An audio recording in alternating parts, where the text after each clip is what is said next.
your own chair. Amazing.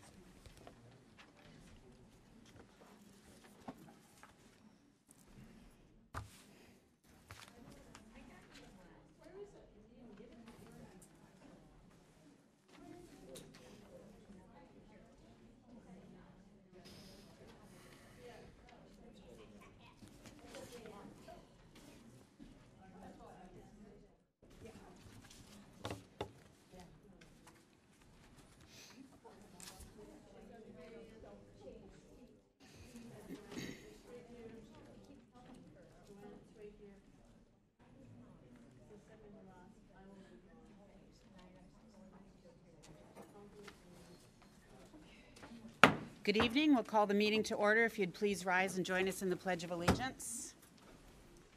I pledge allegiance to the flag of the United States of America and to the republic for which it stands, one nation, under God, indivisible, with liberty and justice for all.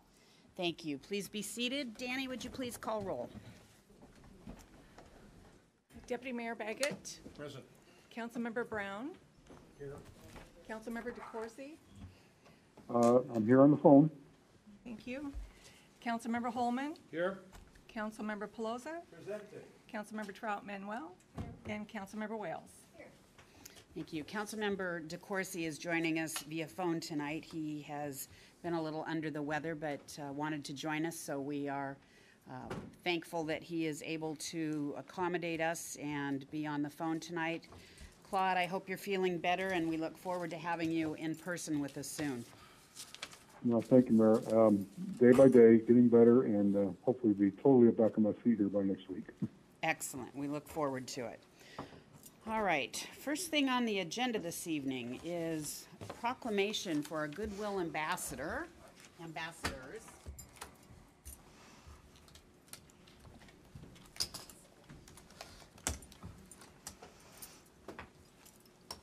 And so recently, some of you may be aware that we had the Miss Auburn and Miss Auburn Outstanding Teen pageant just a couple of weeks ago at the Auburn Performing Arts Center. And we have two wonderful, talented, intelligent, dynamic young women to represent us in this community. And I would like to call them both forward so that they can join me up here for a proclamation. Whitney Van Vliet, Miss Auburn 2018. And Olivia Thomas, Miss Auburn's Outstanding Teen 2018. Good evening, ladies. Good evening. So we have a proclamation because our Miss Auburn and Miss Auburn Outstanding Teen become our Goodwill ambassadors for the year. And so it's an important opportunity for us to proclaim such and to also introduce these lovely young ladies to our community that they will be serving for the next year. Proclamation. Whereas the Miss Auburn and Miss Auburn's Outstanding Teen Scholarship Program recently concluded the selection process and crowned two new title holders to represent the city of Auburn. The program is proud to announce Whitney Van Vliet as our 2018 Miss Auburn and Olivia Thomas as our 2018 Miss Auburn's Outstanding Teen. And whereas title holders selected by this program agreed to serve as Goodwill ambassadors. They will lead by example and serve as role models and mentors under the 4 points of the Miss America Crown. Ladies, service, scholarship, style, and success. You knew that, right? Yes. Of course you did. And whereas the title holders commit to serving their community during their year of service wherever and whenever they can. They work to promote their service platform by volunteering to speak at local schools and other organizations, making appearances at city and community events, fundraisers, and parades. And whereas the Miss Auburn and Miss Auburn's Outstanding Teen Program is a stepping stone to Miss America. Volunteers of the program will assist these young ladies in furthering their scholarship earnings and personal development by preparing them for state competitions. Both will represent Auburn with the goals of becoming the next Miss Washington and Miss Washington's Outstanding Teen. And now, therefore, I, Nancy Backus, Mayor of the City of Auburn, do hereby proclaim the designation of Whitney Van Vliet, Miss Auburn 2018, and Olivia Thomas, Miss Auburn's Outstanding Teen 2018, as Goodwill ambassadors for the City of Auburn. The Auburn City Council and citizens of Auburn proudly give special recognition to Whitney and Olivia for their accomplishments and extend our best wishes in making their year of service exceptional. Dated the 5th day of February, 2018. And ladies, I have a copy for each of you. Thank you.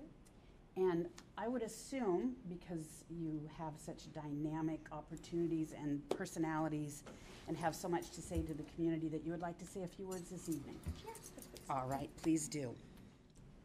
All right, good evening, everyone. My name is Whitney Van Vliet. I'm your Miss Auburn. And I go to Pacific Lutheran University. I'm studying sociology. And my platform is Guide Dogs for the Blind. It's an organization I've been involved in for 11 years. I started when I was 9, and I train guide dogs and through this organization, and it's a really neat way to serve the community. I'd like to thank all the sponsors that donate every year to the contestants through the Miss Auburn program. One in particular is my sponsor, Jerry Honeysett, and my title holder sponsor, who is David Allen. And I'd like to thank the City Council for all you do for the community and all you've done for Auburn. And Nancy Backus, she sets a really high example of what it means to serve the city. And one council member in particular is a judge for this year's program, Larry Brown, so let's give him a hand. So I'm very excited to serve you, and I can't wait to see what this year holds. Thank you. Hi, everyone. My name's Olivia Thomas. I'm your Miss Auburn's Outstanding Teen, and I go to Auburn Mountain View currently. I'm a junior there, and my platform was mental illness awareness and suicide prevention. It's very close to my heart because I'm currently dealing with a panic disorder and OCD, and I've chose to not let that define me and what I do, and I hope to pass that on to every single person in Auburn, that what you do isn't defined by what problems you're going through. It's who you choose to be. And I especially want to reach out to the children of Auburn and let them know that mental illness is just like a broken bone or a sprained pinky. There's nothing wrong or bad with you. It's just something that you were born with and you have to deal with. And definitely letting the youth, especially my grade, know that suicide is never an option and that there's always going to be a better tomorrow. I would like to thank, again, as Whitney so humbly did, our sponsors and how much they contribute to the program, and my sponsor, Don Small & Sons, for all they did for me. And once again, our mayor, Nancy Backus, for being a wonderful MC and an all-around wonderful mayor. And, of course, again, Larry Brown and everyone on the City Council for all they do for Auburn. I'm so thankful that I'm going to be serving you all, and I can't wait for our year ahead. Thank you.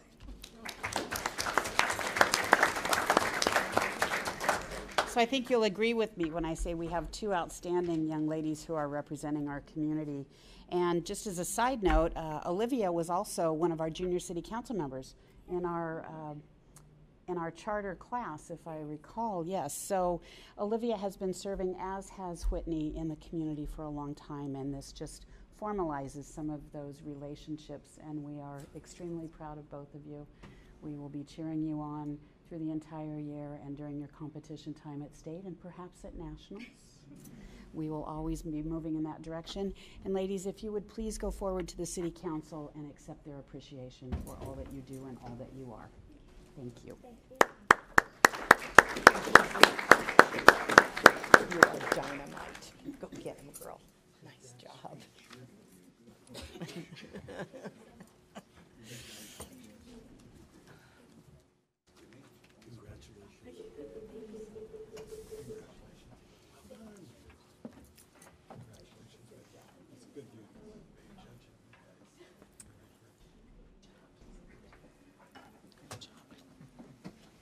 Let's give these ladies one more round of applause for all that they do.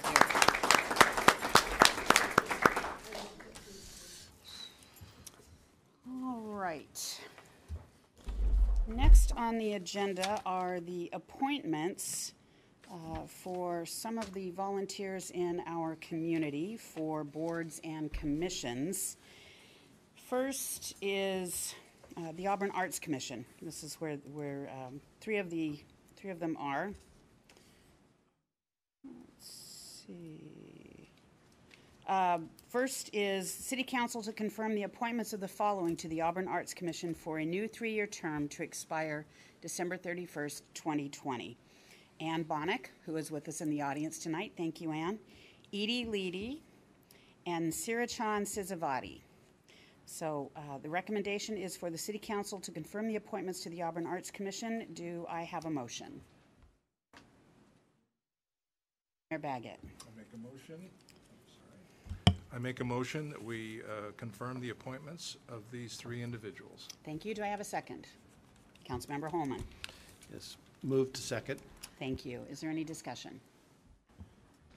Hearing none, all those in favor of Ann Bonnack, Edie Leedy, and Sirachan Sizavati to the Auburn Arts Commission for a 3-year term to expire December 31st, 2020, please say aye. Aye.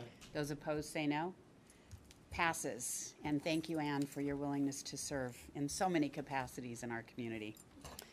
Next is the Tourism Board. City Council to confirm the appointment of Karina Saucedo to the Auburn Tourism Board for a new 3-year term to expire December 31st, 2020. Do we have a motion? Councilmember Brown. Yes, Mayor, it pleases me to recommend and move the appointment of Serena Saucedo to the Auburn Tourism Board for the next 3-year term to expire December 31st, 2020. Thank you. Do we have a second? Councilmember Pelosi. I'll second it, Mayor. Thank you. Do we have any discussion? Hearing none, all those in favor of the appointment of Karina Saucedo to the Auburn Tourism Board for a 3-year term to expire December 31st, 2020, please say aye. Aye. Those opposed say no. Aye. Passes. Thank you. All right, moving on. Do we have any agenda modifications, Danny? No, Your Honor, we do not. All right. We will move to audience participation. This is the place on the agenda where the public is invited to speak to the City Council on any issue. Those wishing to speak are reminded to sign in on the form provided, and please limit comments to 3 minutes. Is there anyone that would like to speak? Okay, first gentleman in the 3rd row. It should be the 2nd row because nobody sat in the front row. But and then Jason, and then Mr. Zimmerman. Okay, so please come forward to the podium. Give your name and address for the record. Good evening. I'm Bill Boyer, William Boyer. I live in Jornada, which is on the West Hill, right above the police firing range. And what I'd like to address the council and the mayor on this evening is the noise from the gun range. Just historically speaking, we've complained to the city council and to the mayor, you know, over the years. I moved into Jornada about 17 years ago when it was almost brand new. Subsequently, some of my neighbors have complained rather ardently, and I know just from secondhand that, you know, Mayor Pete in the past has always said, well, they were going to do something about the noise situation, and nothing has ever been done. From time to time, you know, it sounds from certainly my house and my neighbors' houses that you know, we're in a war zone like in Syria or something. It's very obtrusive. We did have a neighborhood meeting. I know the mayor attended. We expressed our concern there. The mayor put me in touch with Assistant Chief Pearson, and I've had some meetings with him. Subsequently, the Assistant Chief indicated to me that they are going to put in their proposal for new facilities in their budget a request for some mitigation to the noise at the firing range. What that is going to be, I don't know. He wasn't forthcoming on exactly what the mitigation he proposed or the department proposes will be. But I just want to express my concern and my hope that when their budget comes up, that you folks will look favorably on their proposal for the noise mitigation for the firing range. Thank you, Mr. Boyer. Thank you. Jason? Hi, Jason Berry, here representing the Human Services Committee today. We actually have our entire committee here today.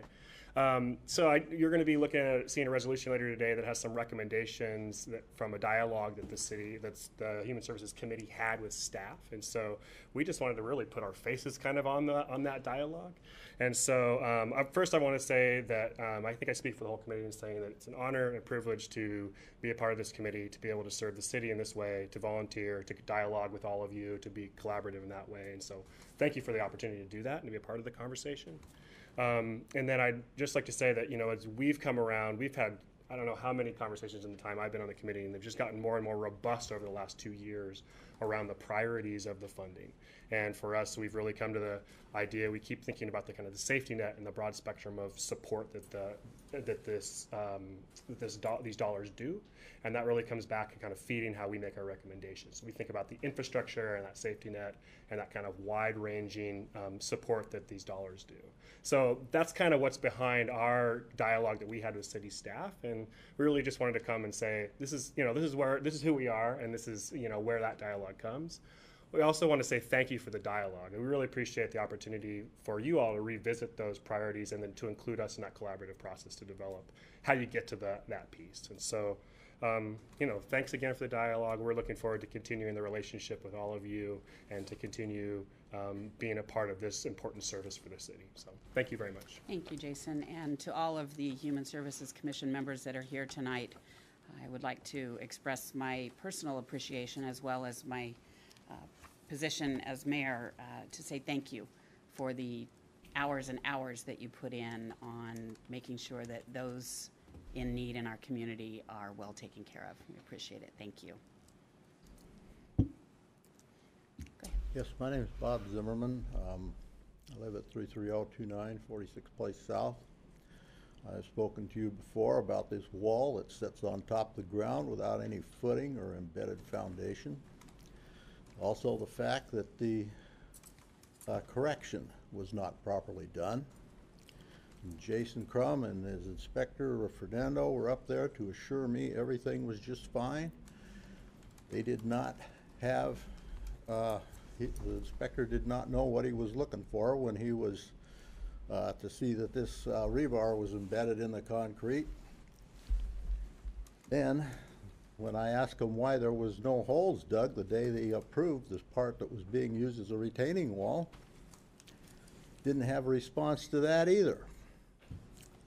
So I think that there are still some questions this administration should be looking into and answering.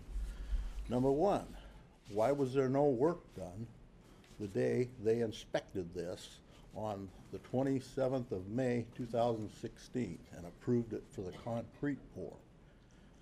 Okay. The second one would be, why would the owner even call for inspection if he hadn't done the work? Obviously, if he's calling for inspection, he's expecting to get this passed without having to do anything. And if he did that, what arrangements did he make with the inspector to prove it? Okay? I mean, this is just so outrageous. I would expect at some point our city attorney would say to the staff and the mayor, you have to enforce state law. This is a violation of state law because 1973 they accepted the Uniform Building Code. All these issues are covered in the building code except possible bribery. I don't know that that happened, but you tell me, what is the motivation to pass this without any work being done? If it wasn't a financial consideration, is it total incompetence? There's got to be a reason. Nobody's been able to come up with a reason yet. I mean, and we're expecting the biggest earthquake that ever happened possibly on modern, recorded on modern equipment. It's going to be 9 point or positive. And this thing does not meet the minimum seismic standards. And it's totally unpredictable what's going to happen. Nobody expected the earth to open up and swallow 2 kids in '64 in Alaska, and their bodies were never recovered. You don't know what's going to happen in this earthquake. We should be at least meeting minimum standards. It looks like I'm done for today. Thank you. Thank you, Mr. Zimmerman. Is there anyone else that would like to speak? Please come forward, give your name and address for the record. Greetings, Honorable Mayor, council members, and first responders. My name's Roland Kidd. I live at 210 13th Street Southeast. And first I want to thank the quick cleanup of the political signs after the November election. That was really good service there. And then I want to present a problem with yard sales in this city. Some of them are perpetual. I think we need to follow the lead of Spokane and limit the number of yard sales, plus be able to control the signage, especially in Terminal Park. They put them up, and they're up there for weeks and weeks, and they blow all over. Now, I don't know about the rest of the city, probably pretty much under control, but there's certain areas that aren't. So that's kind of what I wish to have the city look into, is controlling yard sales, perpetuality, because there was one on 12th that was there for like all summer last year. Every day, every weekend, there was sales going on. So hopefully we can direct this and try to look into this and get something going to control them. Get the signs off the post and out of the street within a very short period of time. Otherwise, they're out there for weeks. So thank you very much. Thank you. Mr. Kidd, Jeff Tate is here. He oversees code enforcement, and there might be some code enforcement issues that he can help you with right now. Okay. Okay. Cool. Maybe he can do something about the real estate signs. Is there anyone else that would like to speak? Final time, anyone else like to speak? All right, we will move on. Danny, we do have correspondence this evening, correct? Yes, one piece of correspondence from Mike Carr received January 15th, 2018. Thank you. All right, we will move on to Council Ad Hoc Committee reports. Council Ad Hoc Committee chairs may report on the status of their ad hoc council committee's progress on assigned tasks and may give their recommendation to the City Council, if any. First, we will go to Finance. Councilmember Brown. Thank you, Mayor. The Finance Committee did review claims vouchers 44-7, 410 through 447-606, totaling approximately $1.6 million, and 7 wire transfers in the amount of about $760,000. Additionally reviewed were payroll checks 537-748 through 537-768 in the amount of $517,000, and electronic deposits of $1.9 million. All materials appeared to be in order with no irregularities. We recommend passage. Thank you. Next is street projects. Councilmember DeCoursey, did you have a report? Yes, Mayor. We unfortunately, due to circumstances, had to postpone this week's meeting. So we have rescheduled the meeting, and we'll be gathering together on the 14th next week. Excellent, thank you. And our newest ad hoc committee is for council seating assignments on the dais. Deputy Mayor Baggett. Thank you, Your Honor. We began our first meeting, and we had to conclude the meeting because of circumstances that were beyond our control. So I'm going to make a motion that we suspend the rules for the City Council in this regard for the ad hoc committee, and have this discussion here in front of the full council. Okay. So we have a motion. Councilmember Holman. Second the motion. Thank you. All right. Is there any discussion on suspending the rules? And I believe this would be under unfinished business then, is that correct? All right, is there any discussion on suspending the rules for the need for an ad hoc committee and having the conversation on the council floor this evening? Councilmember Wales. Maybe you could share with us what the unforeseen circumstances were? I mean, was there an, I don't think there was an earthquake or Mr. Zimmerman's fence didn't fall over. What were the unforeseen circumstances? There was dialogue with other members of the council, which would have put us into a situation of violation of the Open Public Meetings Act. So we concluded our discussion, which really never got started, and opted for discussion at a full council meeting where all the council members could be in attendance. Any other questions or comments? Me. Councilmember Wells. Maybe you can share with us, Dan, the ins and outs again, because I struggle with this repeatedly on the Open Meeting Act. Conversations can go out, but conversations can, you know, just explain to us again that chain of conversation. As I understand the concern, the City Council, when discussing or engaging in conversations regarding city business, cannot create what they call a serial meeting, what the law calls a serial meeting, which would be there may not be any quorum at one place at a time, but if the communication among the members who are there, less than a quorum, constitutes communication among the members who are there as to the activity of others, it could create a serial meeting in that the action, which would be ultimately be a vote of the City Council, could be shared with more than the sub-quorum member, constituting an illegal meeting. The serial meeting issue is Tricky. Well, it's important. We want to pay attention to it. Are there any other questions before we go back to Councilmember Wells? Okay, Councilmember Wells. So when you have 3 council members that constitute an ad hoc, and a council member on the ad hoc calls someone and says, where would you like to sit? And you say you don't care, that goes back to the group, and that's a violation of the quorum or the Public Meeting Act?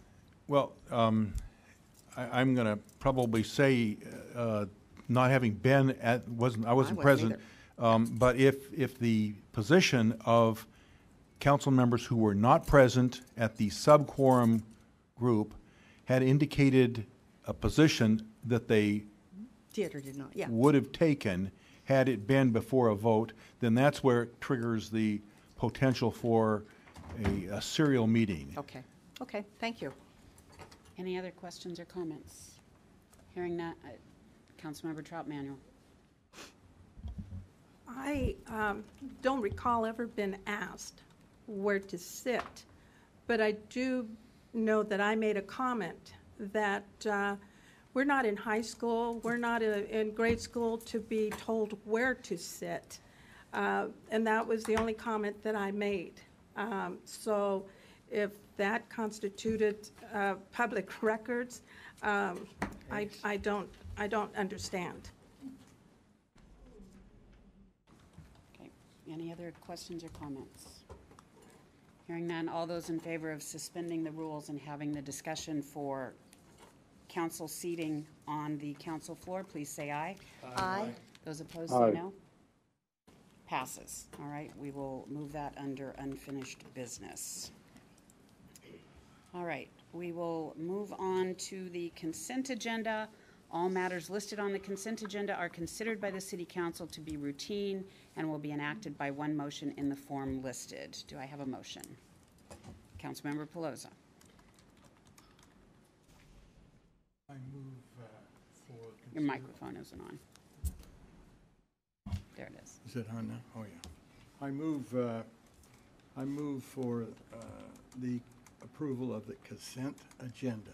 Thank you. Do we have a second? Councilmember Holman. Second. Thank you. Councilmember Pelosi. Yes, this deals with minutes of our January 16th regular council meeting.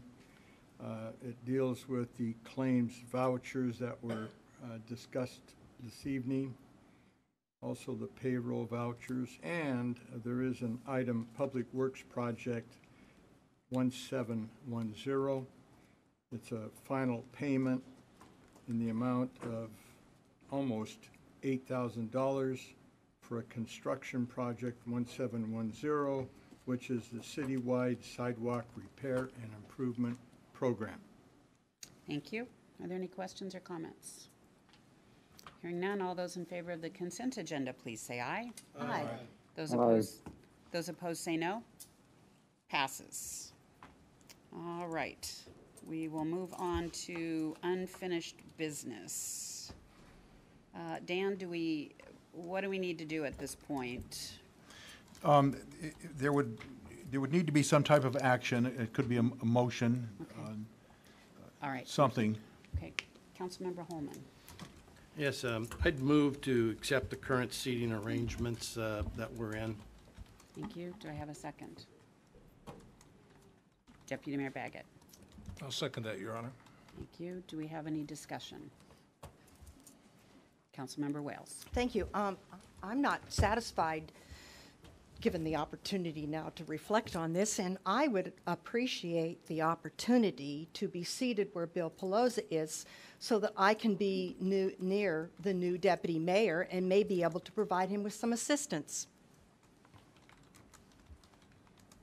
Okay. Any other questions or comments? Councilmember Trout Manuel. You know, and I agree with that because I just have noticed that Mr. Holman is over here helping our newest council member, and he's done this several times, and so I don't see why there wasn't any reason why Largo couldn't sit next to Mr. Baggett and help him out. Councilmember Brown.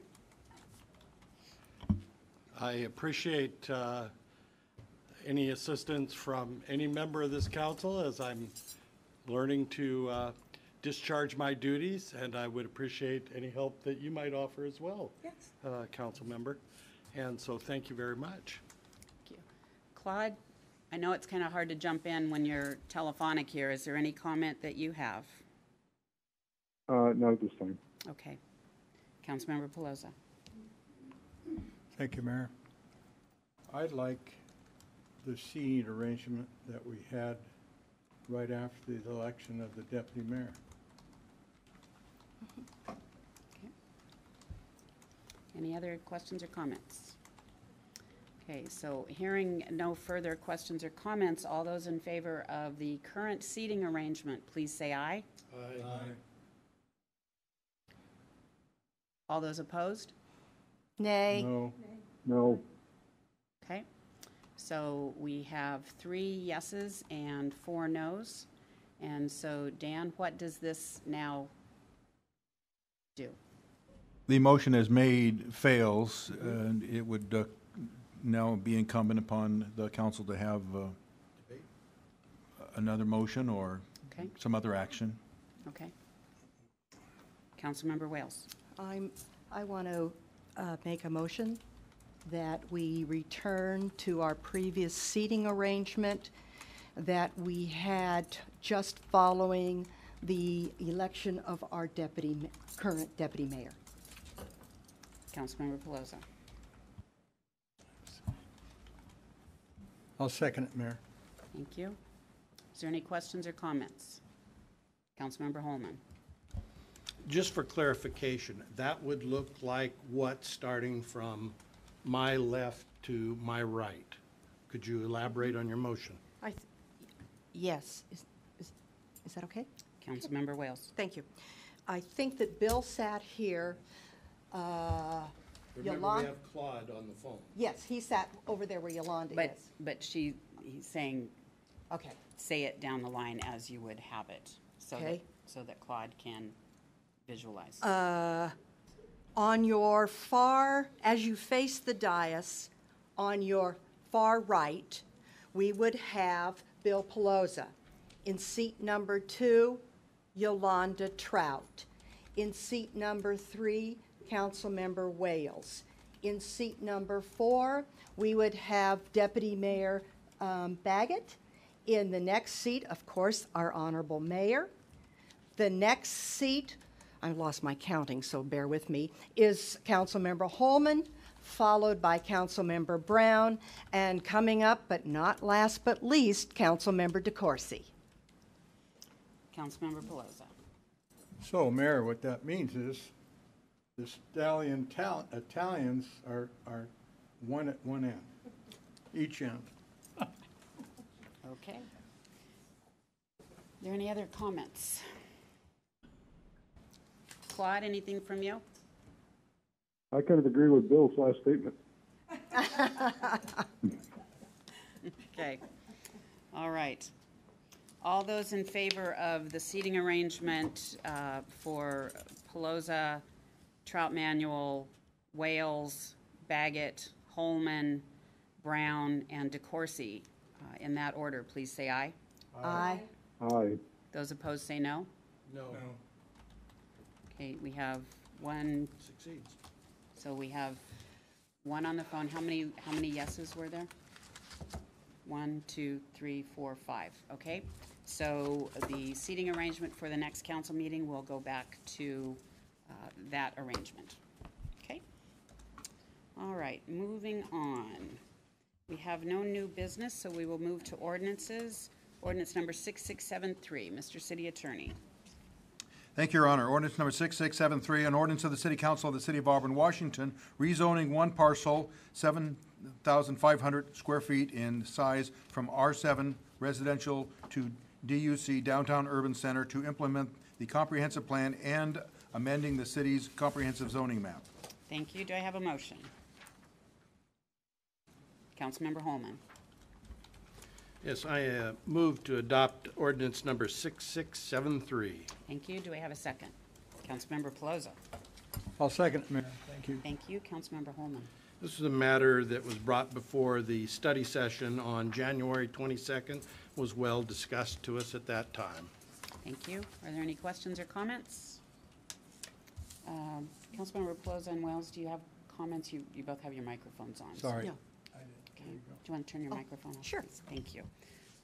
All right, so moving, ordinance number 6673, all those in favor, please say aye. Aye. Those opposed Aye. say no. Passes. Ordinance number 6676, an ordinance of the City Council of the City of Auburn, Washington, amending section 2.36.030 of the Auburn City Code relating to the number of members of the Human Services Committee. Thank you. Thank you. Do we have a motion? Councilmember Trout Manuel. This was brought to us at our study session that we would make this group from a 5 to a 7 committee. Councilmember Trout, are you making a motion? Oh, I make a motion, I apologize. I make a motion that we accept this. Thank you. Do I have a second? Councilmember Holman. Second. Thank you. Okay, Councilmember Trout this Manuel. was brought Oh, to our you can, there we go. This was brought to our study session, that they would like, the Human Services would like to go from a 5-member to a 7? 7 to 9. Okay, Dana, could you clarify that? Because I wrote my note 7. Yeah, it's 7 now, moving to 9. Oh, and we're moving to 9? Okay, I apologize.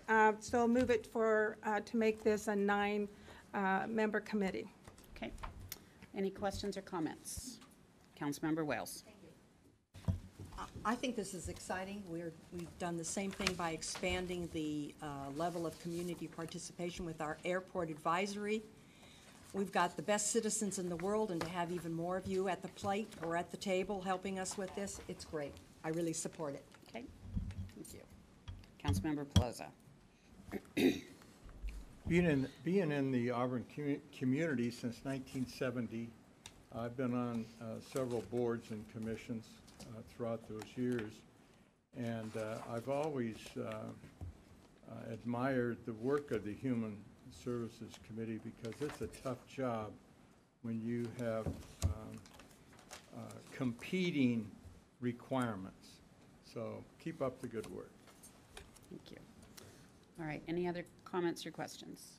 Hearing none, all those in favor of ordinance number 6676, please say aye. Aye. Aye. Those opposed say no. Passes. Resolution number 5341, a resolution of the City Council of the City of Auburn, Washington, acknowledging, clarifying revisions, and reforming the 2015 Comprehensive Plan and reaffirming the previously adopted, previous adoption of that plan as revised. Thank you. Do I have a motion? Deputy Mayor Baggett. Make a motion that we approve Resolution 5341. Thank you. Do I have a second? Councilmember Pelosi. I'll second it, Mayor. Thank you. Thank you. Deputy Mayor Baggett. Thank you, Your Honor. We have reviewed this comprehensive plan amendment or revision in our study sessions, and I personally want to compliment the staff and their contractors for the good work that they've done here in putting this all together and putting it in line with our other policies. And this is a formatted and edited adopted of the 2015 comprehensive plan. Okay. Thank you. Are there any questions or comments? Hearing none, all those in favor of resolution number 5341, please say aye. Aye. Aye. Those opposed say no. Passes. Resolution number 5348, a resolution of the City Council of the City of Auburn, Washington, accepting and approving the funding priorities recommendations from the Human Services Committee. Thank you. Dan, do I need to have a motion and a second before we have a staff presentation, or do the staff presentation first? We would typically have to have a motion to put it on the table. Okay. Do I have a motion? Councilmember Wales.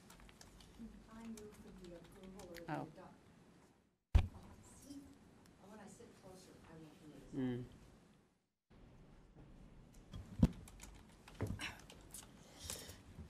I make a motion for the approval of Resolution 5348. Thank you. Is there a second? Councilmember Holman. Second. Thank you. Now we have a staff presentation from Joy Scott. Good evening. Thank you so much. I'm Joy Scott. I'm the Human Services Manager. It's so nice to be in front of you again this evening. I will keep my remarks brief because I know you saw me pretty recently covering this information.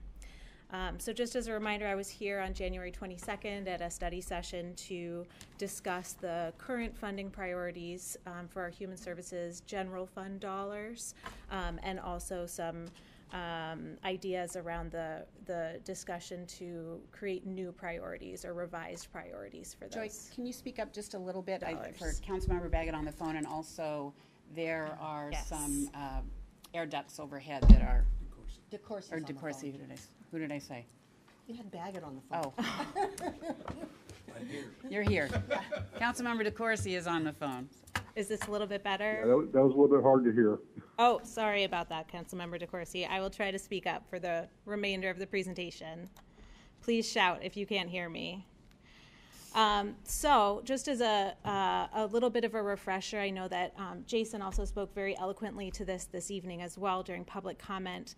But one of the primary points that we discussed with the Human Services Committee and staff is that really the function of these funds is to build a system of support that meets that range of community needs, and to be able to support a variety of programs to serve the needs of our diverse community of Auburn residents. We really want these to increase the stability of residents, and we also want to make sure that we're not reprioritizing these every biennium. We want to put something in place that will allow us to respond to the ebb and flow of community needs without having to constantly change things every couple of years. So after the last presentation on the 22nd, the members of our Human Services Committee came together with staff to develop a set of revised recommended priorities.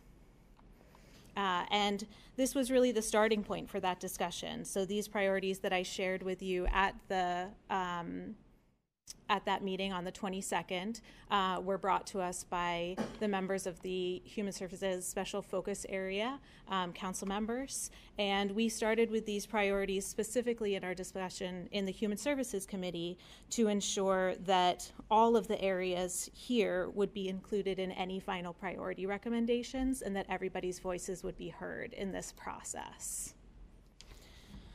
So these 5 priorities here represent a process that included input from that special focus area council members, as you saw in the previous slide, from City of Auburn staff, and from our Human Services Committee members. What we came up with were services that address basic and emergency needs, including food, shelter, health, and dental care, something that had been a high priority for our committee members as well as our council members. Programs that prevent homelessness and support housing stability, job training and educational programs that provide economic opportunity for Auburn residents, programs that promote the well-being and safety of individuals and families in the community, and programs that support positive relationships within families, neighborhoods, and communities. And some of our considerations, particularly from a staff perspective, when going over these priorities and when working with our Human Services Committee members, is recognizing that our community needs really are wide-ranging, ensuring that we have that broad language that highlights the outcomes and the levels of support that we'd like to see in our community that would allow us to meet a variety of needs without revisiting each biennium. And also recognizing that if there were to be decisions made that would result in large funding shifts, that those decisions should be data-driven to ensure that we see effective outcomes coming out of those dollars.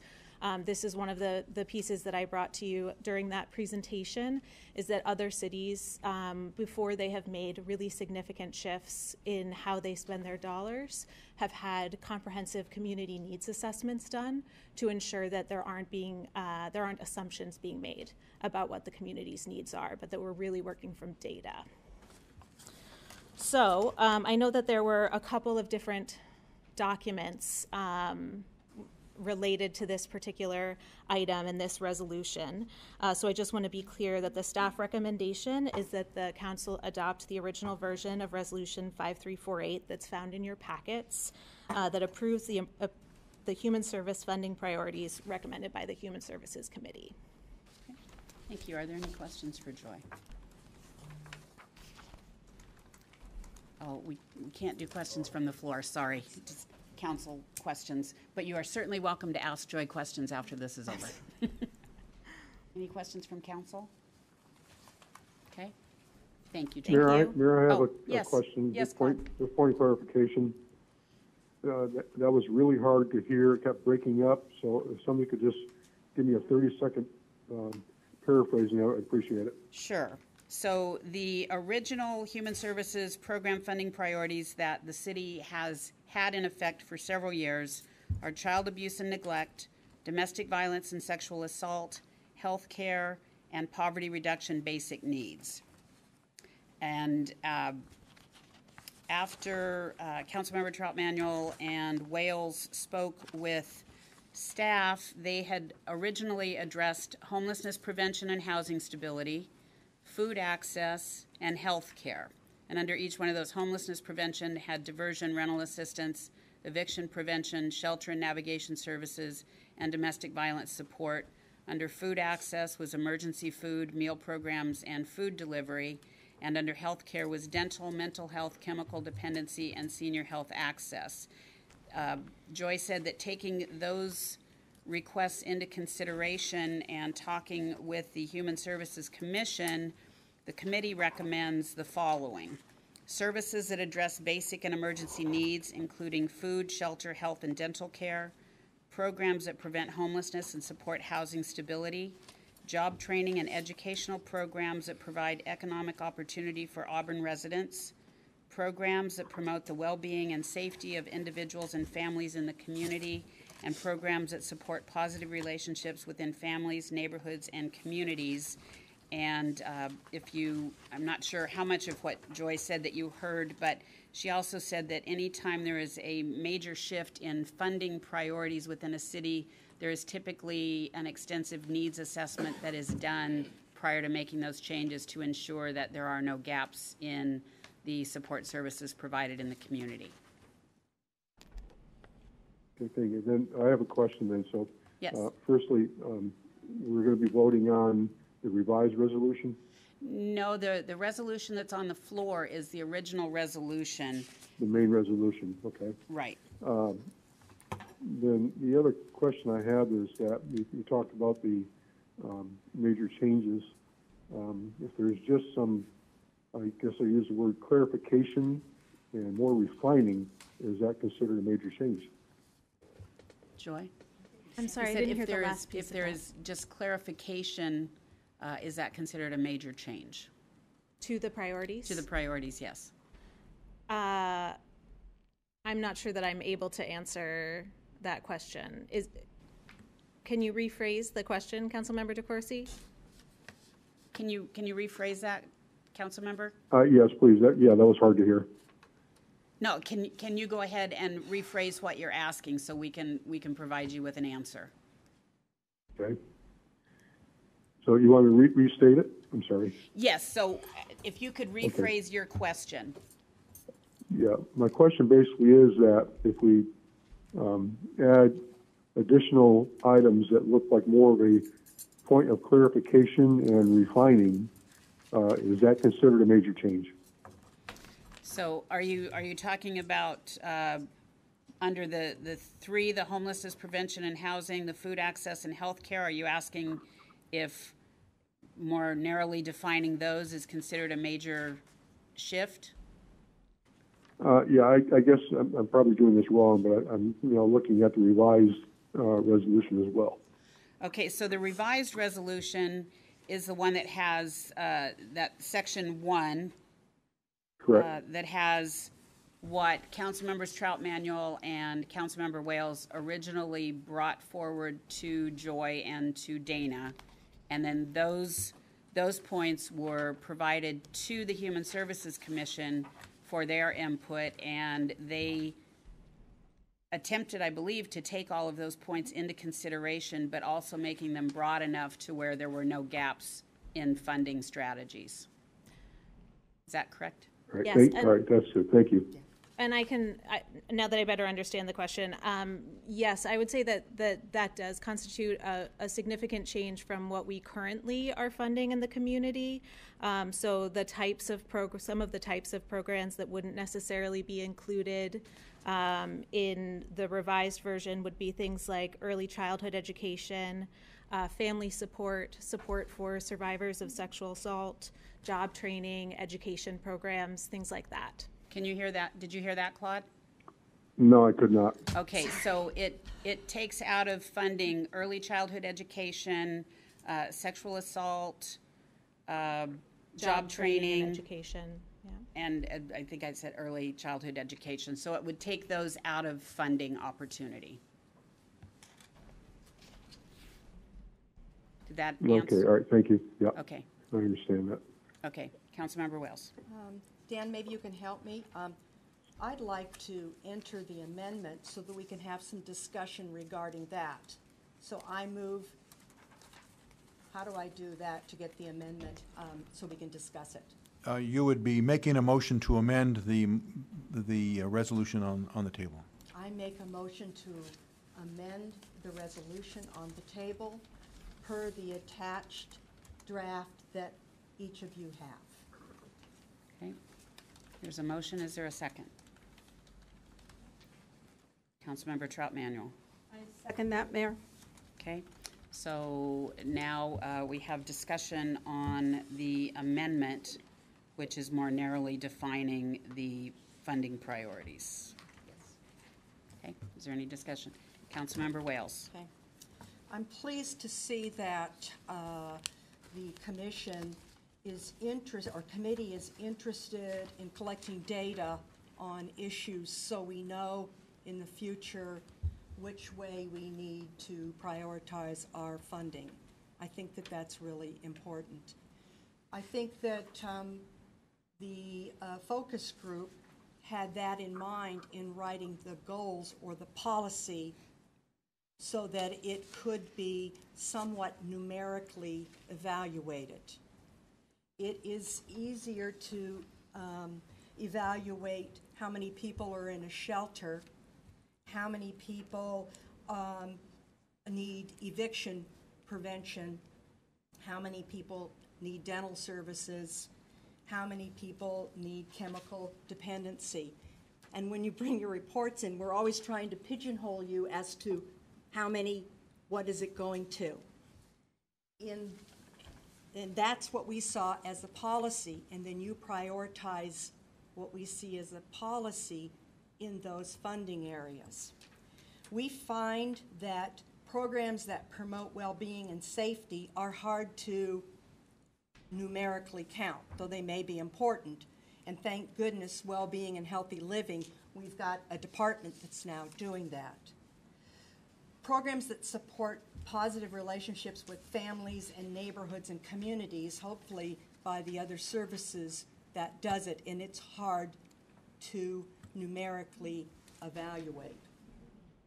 I was on the Human Services Committee back in 1998, and we worked off of the same priorities: child abuse, neglect, domestic violence, sexual assault, health care, and poverty reduction.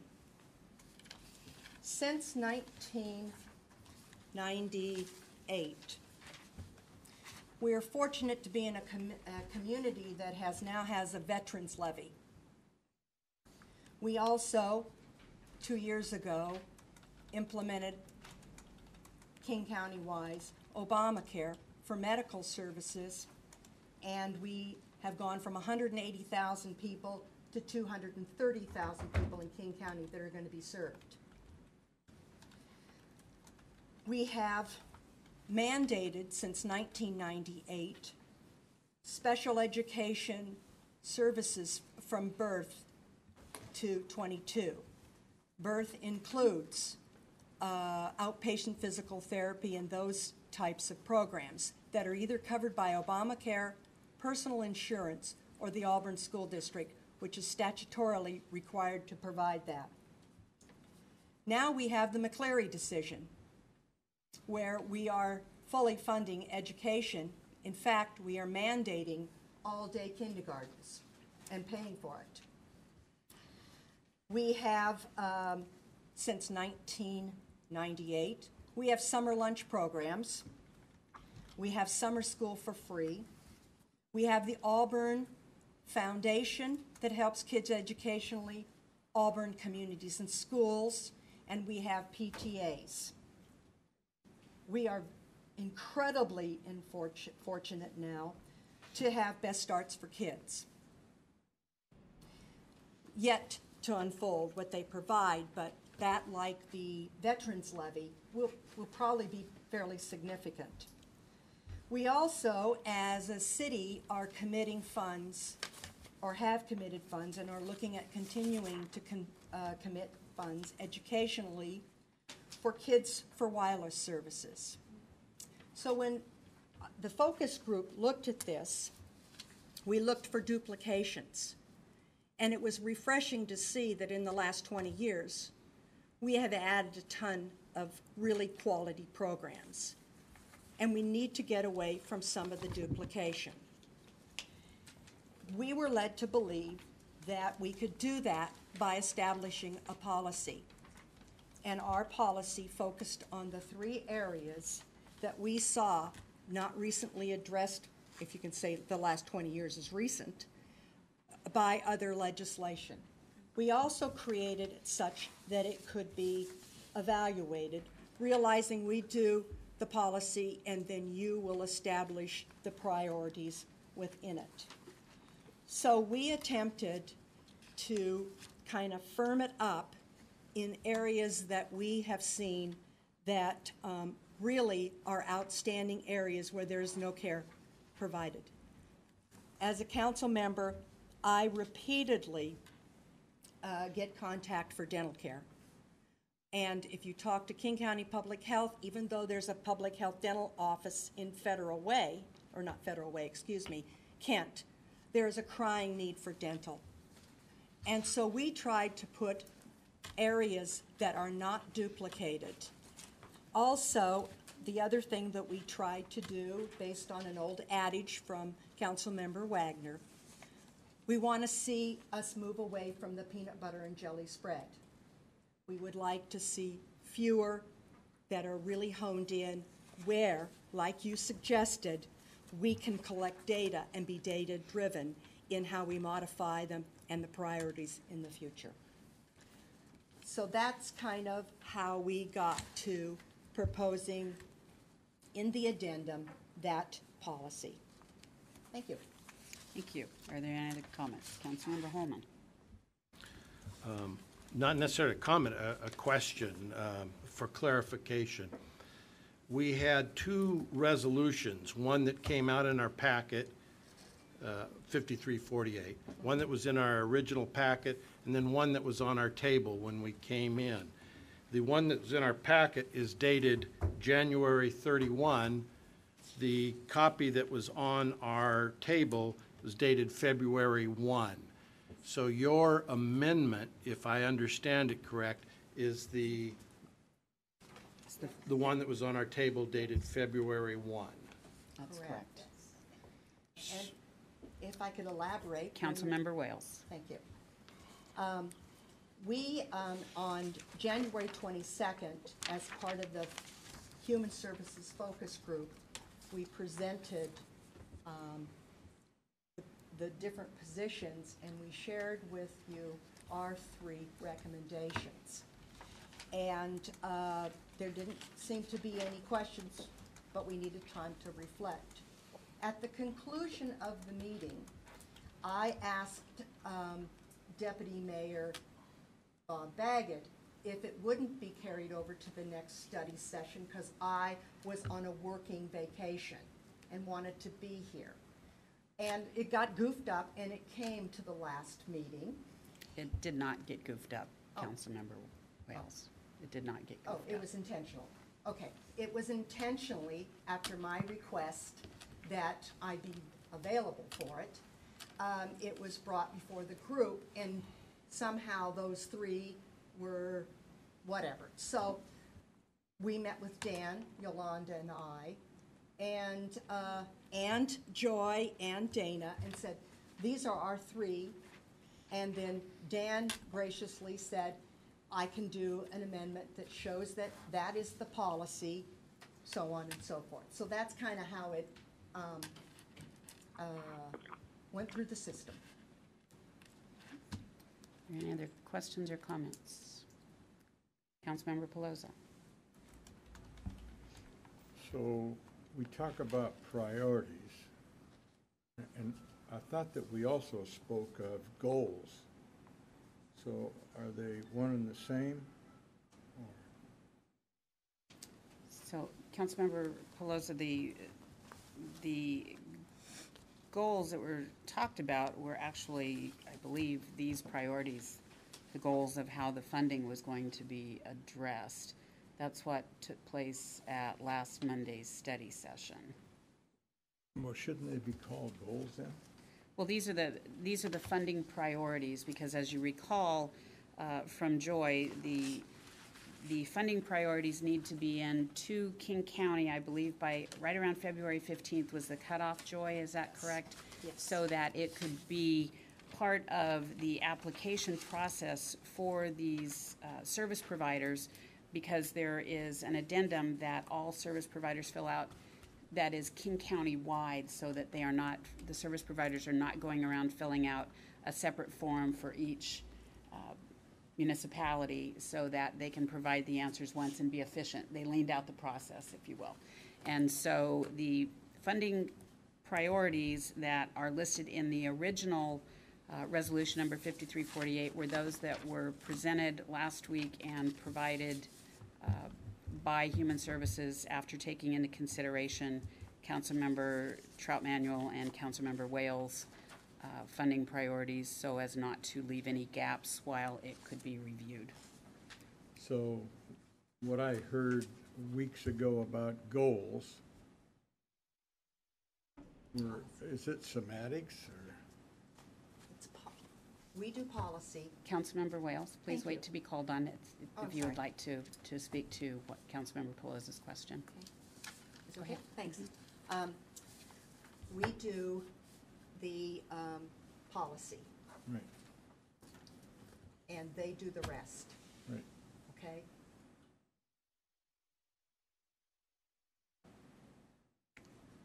So the Human Services Commission, after council determines policy, Human Services Commission does all of the homework, goes out on site visits and identifies those agencies that they believe deserve the funding based on the priorities that are set, and then those recommendations, as you'll recall, come back to council for approval for funding.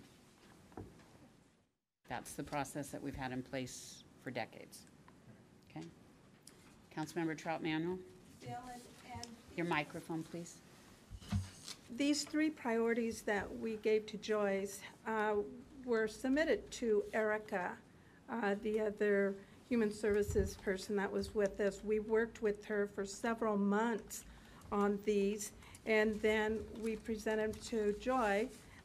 So these are something that we have carried on and been wanting to submit since Erica was here, and then Erica left for another job, and we graciously got Joy, and she's been doing an awesome job working with us. But these were the 3 that we overlooked at everything that we have and the needs that we feel that are, you know, some of the issues that people, our constituents, have been emailing or calling us on. And so then the Human Services had their retreat, and they came back with these other 5 issues that they recommended for us to look at. Councilmember Holman. Again, trying to get clarification. The motion that we have on the table, not the amendment, but the motion that was in our packets, has a staff recommendation that the city council adopt from staff. The amendment, which is the second document with the 3 bullet points. The only difference between the 2 is in section 1, instead of 5 areas that the Human Services Committee recommended to us, you have 3 bullet points.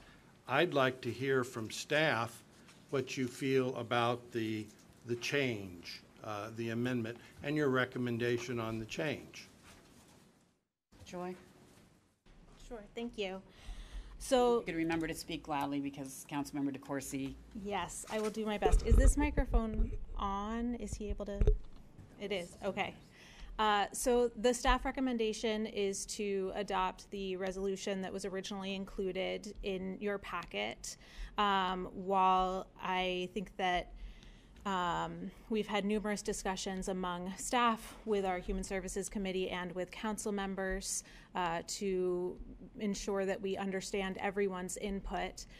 We have concerns about the gaps in services that could exist if our priorities are narrowed to the focus areas that are laid out in the revised version.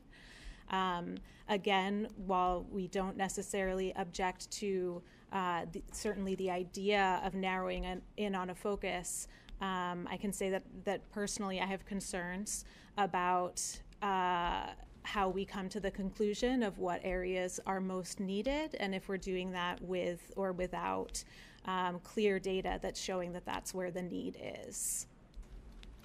Claude, could you hear that? It was cutting in and out there. Okay, so Joy is saying that staff recommendation is to go with the original motion, and that she personally has concerns over gaps in the revised resolution, that they are perhaps too narrowly focused, and that there are gaps, and that there would need to be strong data that could be collected prior to narrowing those those priorities. Okay, and then I do have a question then, as Yes. Councilmember Holm was mentioning. So the document for the amendment or revised is dated February 1st, which includes on page 1 the 5 areas, and above that, the 4 areas that talk about child abuse, etc. In addition, the 3 bullet points will be added to that resolution. Is that correct? No, it's not in addition to, it would be in place of.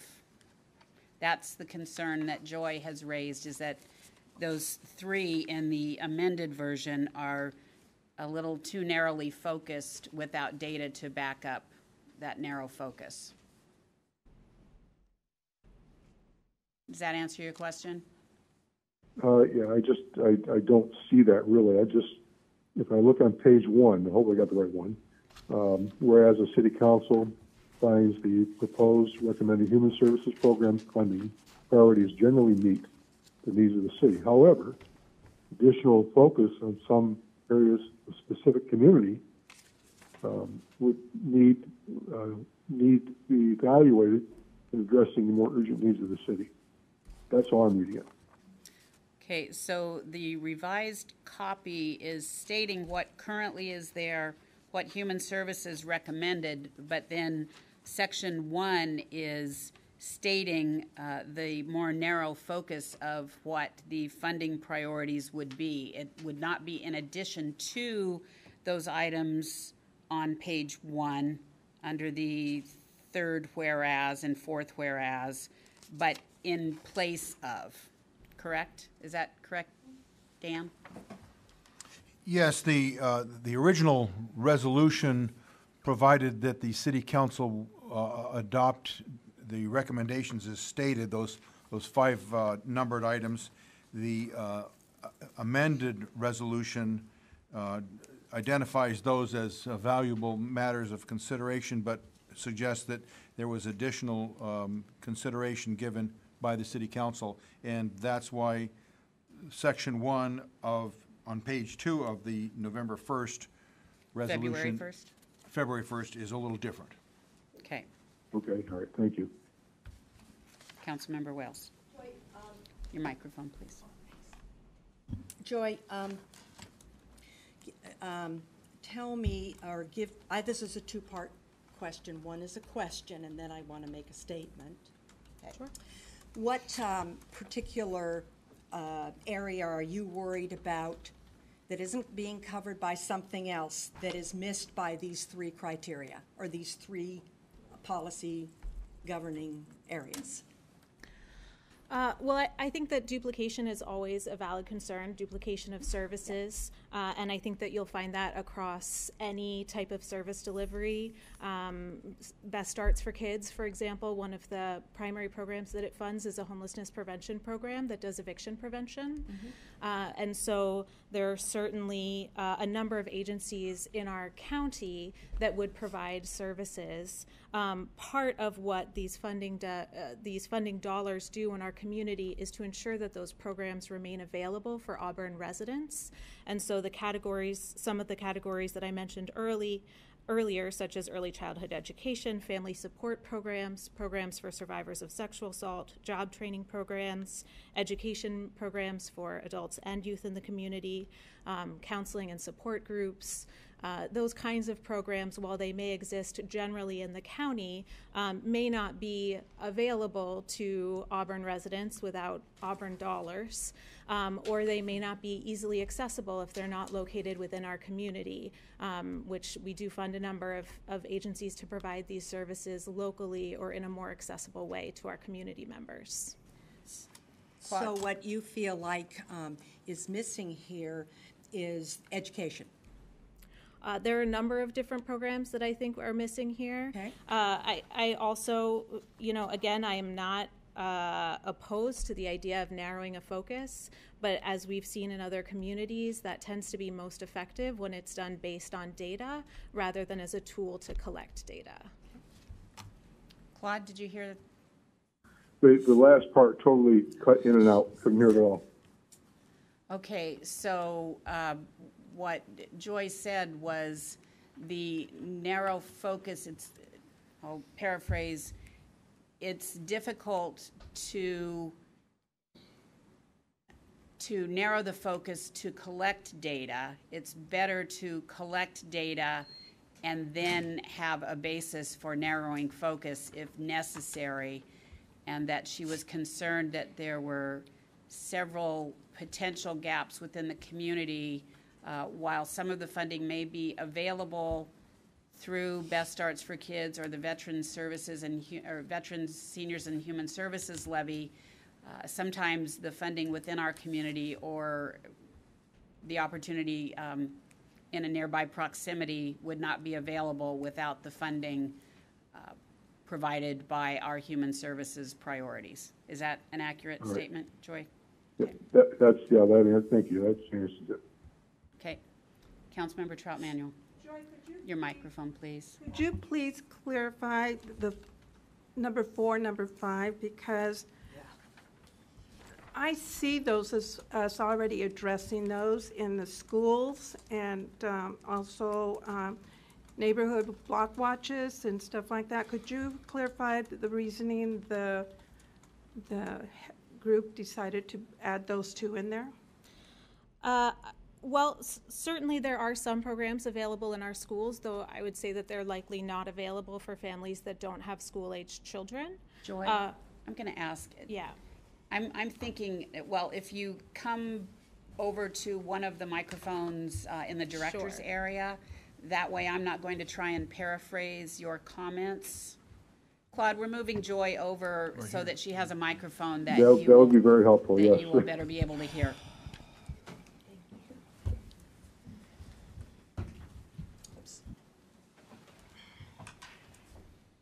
Sorry about that. I tried to be loud, but can you hear that, Claude? That's right. You're much better now. Thank you. Okay, good. Perfect. So the question was about potential duplication of services with number 4 and number 5 of the recommendations.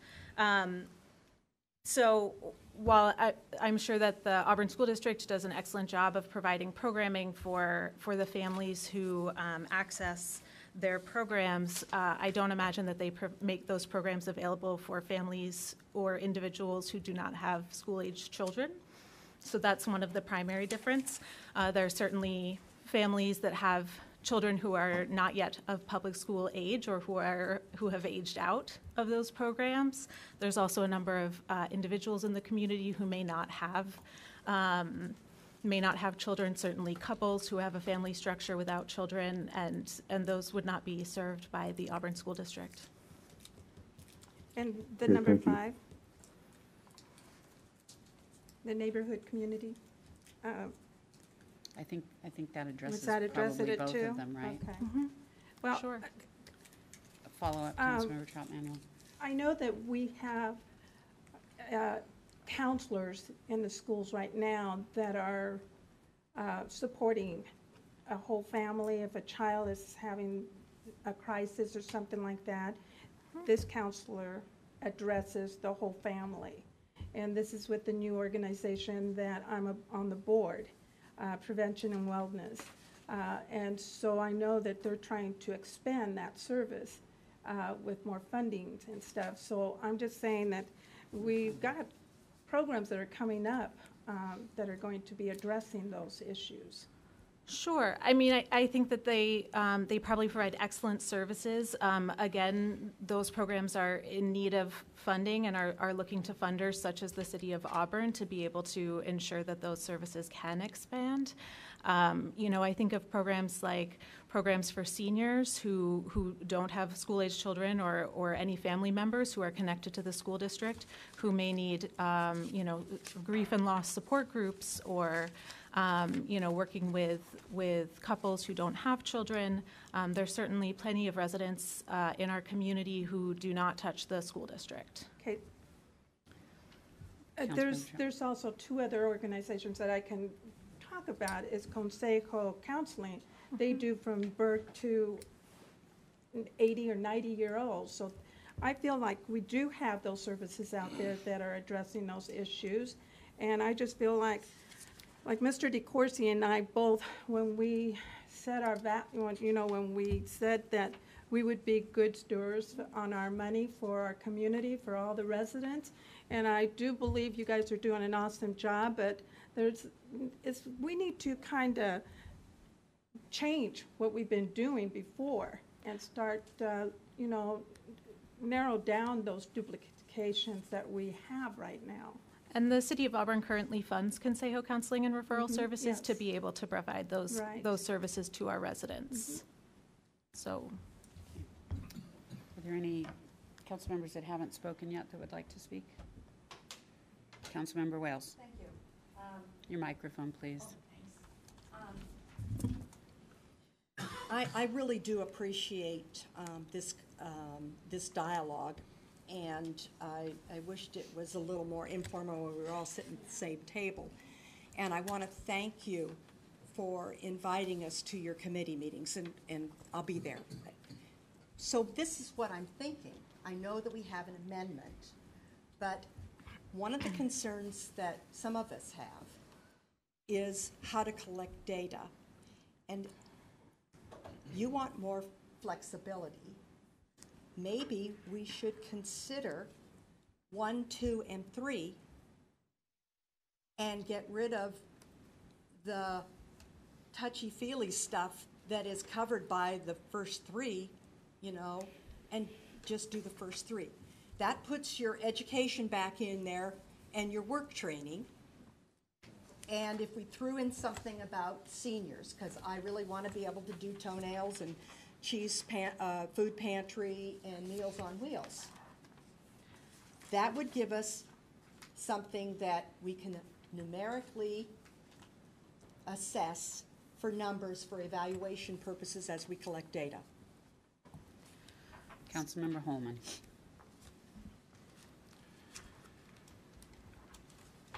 There's the motion that to amend that's on the table right now.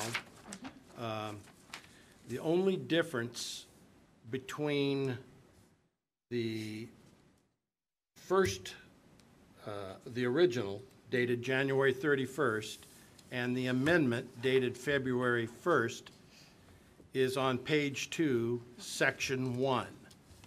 It's substituting 3 bullet points for 5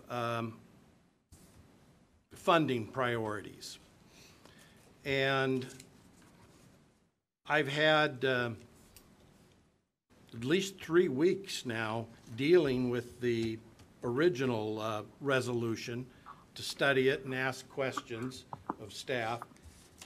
The amendment has just come to the table today. And even my colleague, Dr. Wales, is looking for some adjustment here. Perhaps the amendment needs a little more work, but we're up against a hard date timeline of the 15th. We have to go forward with something. My fear is that if we adopt it as written, we will be throwing some vital service out. For instance, you mentioned Consejo. Your amendment, I don't think, will allow for the funding of Consejo. Just my quick read. But again, I've only had the opportunity to see that since I've come to the dais. The other one I've studied. I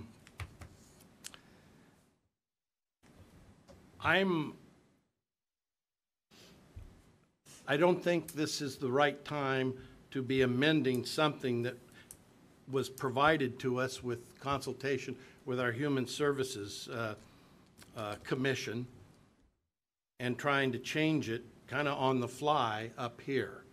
And then you're already talking about amending the amendment.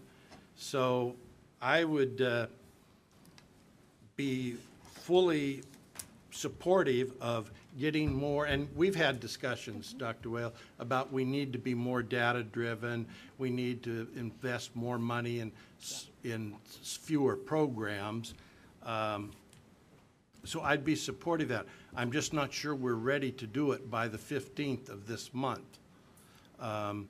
So I would say let's not change something that has had input from our Citizens Human Services Commission until we've had a chance to validate. We could be losing valuable programs like Conseco and some of the other valuable programs, particularly that which involves education and retraining outside of the high school.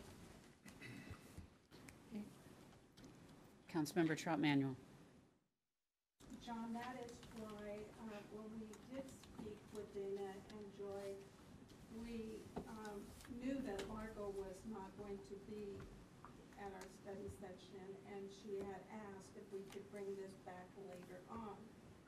When they brought it to us at our study session, I didn't have any of my notes, and so that's why we went ahead and went forward with it. But it would have been nice if you guys would have seen all of this beforehand instead of seeing it tonight. Councilmember Wales. I think that we too feel the pressure of the calendar. Human Services did us a wonderful, wonderful timeline of, and we know the cutoff is the 15th. Yolanda and I started this last summer, but there was some shifts in staff, and so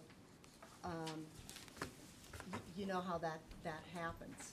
What we decide tonight goes for 2 more years.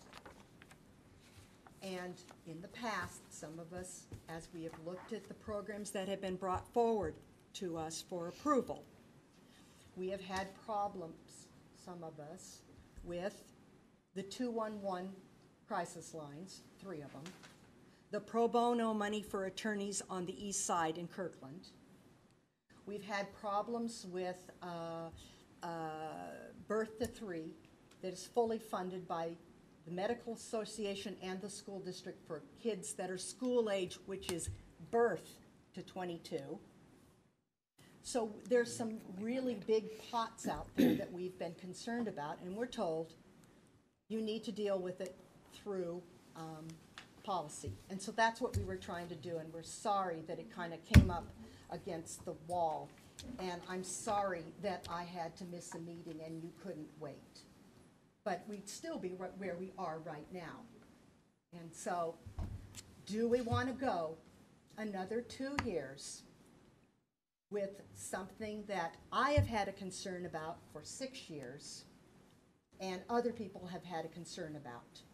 Can we deal with this on next Monday's study session and go through and look at the matrix that we've done in the past, see which ones would be covered and which ones are already covered significantly by other agencies?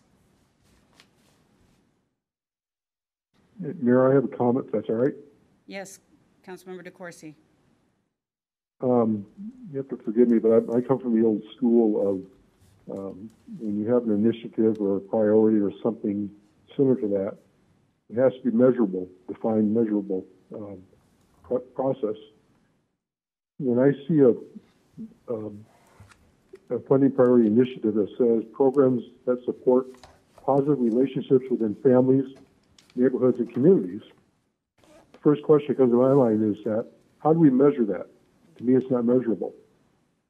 So I like to see specific bullet points that address the issues, but bullet points perhaps that address all the issues in the 5 with some sort of a realistic prioritization of what happens with the funding and how it's distributed.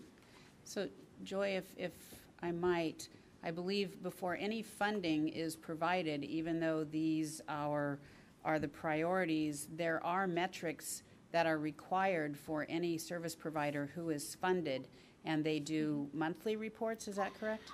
Yeah, so Councilmember DeCoursey, I think that you were unable to join us for the initial presentation that I provided, where there was a little bit more information on the formulation of these priorities.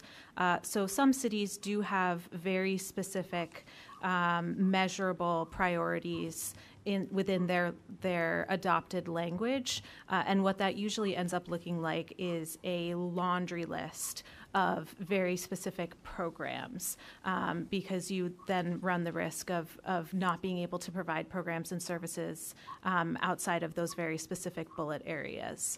So the majority of cities in our county use broader language that speaks to categories of programs. And what that looks like is that we put this out in the supplemental information that goes out to service providers, and they respond with a complete application that lays out exactly what outcomes and outputs and all of the metrics that they would be responsible for reporting on. Our Human Services Committee combs through over 100 applications each biennium to make sure that the proposed outcomes are measurable, that they're realistic, and that we would be able to accurately do monitoring for those agencies as well. And then they report to us on a regular basis. So these do not set the outcomes that we are looking for. They merely set the categories which we receive applications from providers for. Okay, I understand that, and thank you for that. And to me, again, just forgive me, but for me, again, I would like to see how the service providers measure positive relationships. To me, it's not something, although broad statements are fine, but broad statements need to be narrowed down as well. So I have a little difficulty here when I see something that says positive relationships, and knowing that whoever the providers are out there have to put some sort of a measurement or some sort of matrix on that to say, yes, this is how this occurred, and here's the results. I just don't see that. Sure. So we'd be happy to provide some examples of the outcomes that programs that serve folks with counseling services or work with folks in domestic violence situations or family counseling, what kind of outcomes and metrics we use for those programs, if that would be helpful. All right, thank you. Okay. Councilmember Brown. Yes, I would just comment that I've served on the board of various commissions. One, for example, is the Seattle-King County Workforce Development Board, and have had the opportunity to read numerous grant requests. And I just wanted to ask Joy if in the process of selecting service providers, is there a similar process that quantifies and provides measurables in the application process? There is, and after the applications are read, we also request presentations from providers so that we can learn more about exactly how they measure those goals, what the programs look like, if they're kind of activities and output level, and we monitor agencies on a regular basis to ensure that they're meeting the outcomes that are laid out in those applications. Thank you. Mm-hmm. Okay. Any other comment, Councilmember Holman? The point being made that it'd be 2 years before something could be done is very clear to me. My problem, though, looks at the reverse. If we enact the amendment and it causes someone to drop off, it's 2 years before we can go back in and meet that need. We do have a program that, for all intents and purposes, appears to be working well, has been adjusted by our Human Services Commission and by staff, and they've recommended it to us. I just don't want to do more harm, and we are hard up against a date. our next city council meeting will be the 20th, 5 days after we need it. Thank you. Councilmember Pelosi. Thinking out of the box, what if we took the original resolution and incorporated the amendment, Section 1, as Section 2, of the January 31st, by changing the entry sentence, the City of Auburn City Council establishes the following goals in support of Section 1, something like that. But it would include, we could get it out tonight, but we can include that as a Section 2, word it properly, so it doesn't take away from Section 1 of the original, but it clarifies, for clarification, blah, blah, blah. I mean, you've been on the stump all night for clarification, and so has Councilmember DeCoursey. But I think if we did that, why not? So Councilmember Pelosi, just so I Yeah. understand, because if you utilize the amended version, those three bullet the points, three bullets, right. and add them As Section 2. as Section 2, but those three bullets omit some of the items that are in the original. Incorporate, add to. Well, but that's not how he stated it. So I guess I'm trying to understand what that would do. Dan, you got it written up yet? If I'm understanding the suggestion, it hasn't been reduced to a motion yet. No. But that Section 1 of the January 31st resolution would stay the same, that a new Section 2 would be added in front of the existing Section 2. Yes.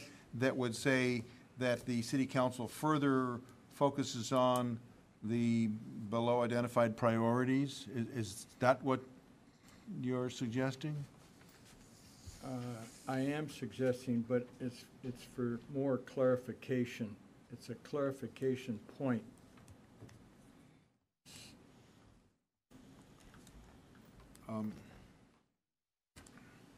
So I guess I need to understand, what is it that you are clarifying, because the three bullets are kind of omitting some of the things in the 5 priorities. Well, I would not omit anything from Section 1 of the January 31.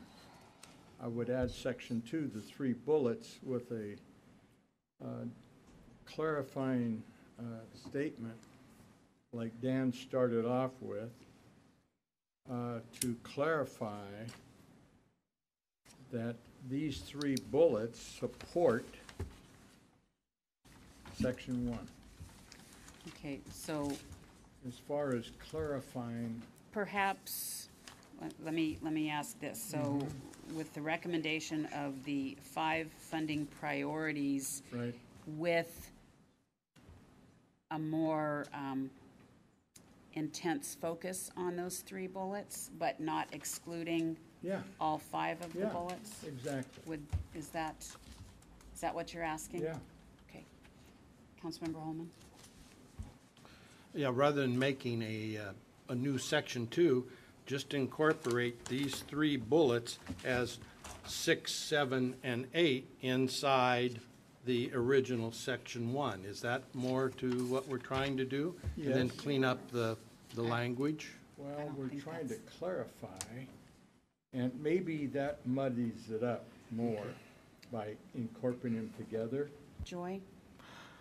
So we did all of the items that are all of these homelessness prevention and housing stability, food access, and healthcare are incorporated into those 5. I will say that one way that some other cities have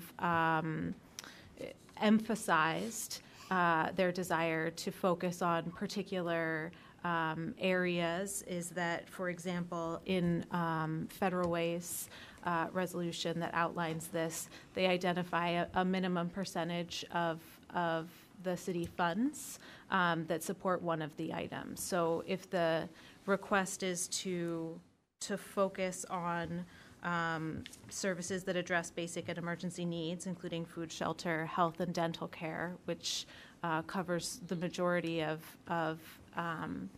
those 3 bullet points, we could also emphasize that by you could identify what proportion of our general fund dollars that are allocated for human services you'd like to see go towards those. Does that, Bill, follow up? Does that answer? No. Okay. Okay, here, Dan, follow me. Okay, so we take January 31, we add section 2, and the current section 2 comes 3, but the lead-in for section 2 would say something like this, Dan.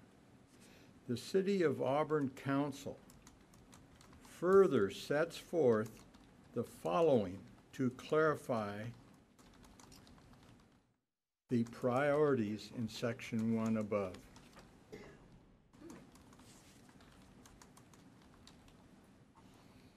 Why couldn't that work?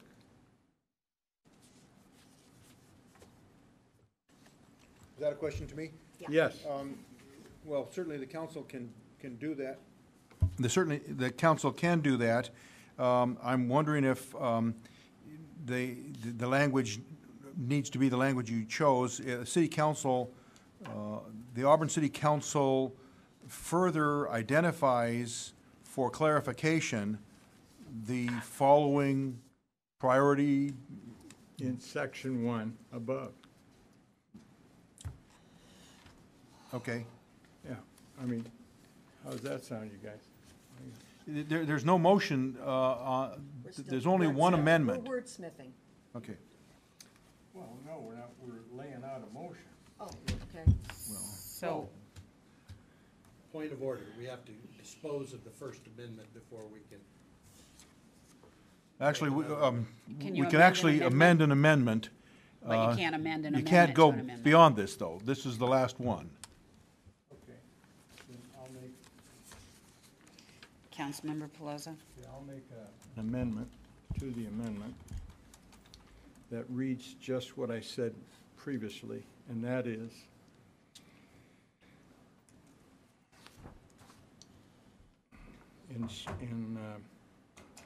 in the resolution 5348 dated January 31, 2018, on page 2, add section 2,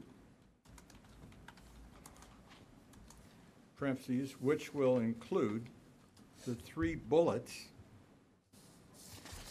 in resolution 5348, February 1, 2018, and section 2 will read as follows. So you want to insert what you just said? The City Council further identifies, for clarification, its priority is set forth below. And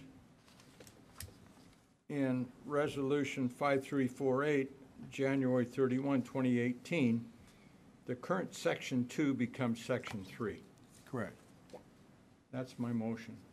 Okay, is there a second? Councilmember Holman? Second. Thank you. Is there discussion on the amendment to the amendment?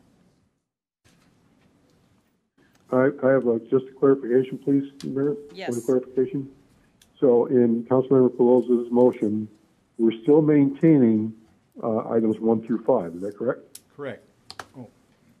Yes, Okay. that's correct. Thank you. Councilmember Wales?